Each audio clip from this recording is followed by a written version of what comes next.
මම කිසිසේත් සත්තුන්ගේ මස් කන්නේ නැහැ. මේක මගේ පොඩි කාලේ ඉඳන්ම හැටියක්. ඇයි අපි දවස් 7කින් මස් කන්නේ කියන කාරණේ පෙළකා රහකල කරගන්න වෙන්න පුළුවන්.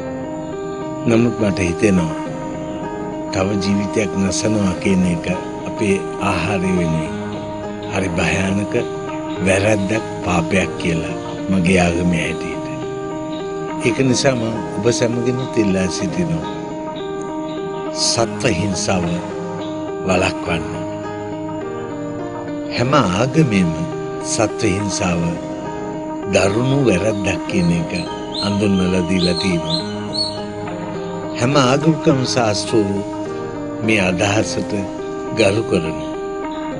ඒක නිසා මතක තියාගන්න.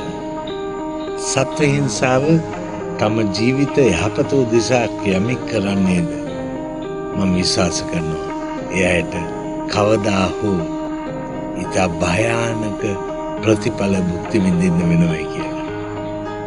හොඳම වැඩේ තමයි අපේ පරිසරය ලස්සනට තියාගන්න.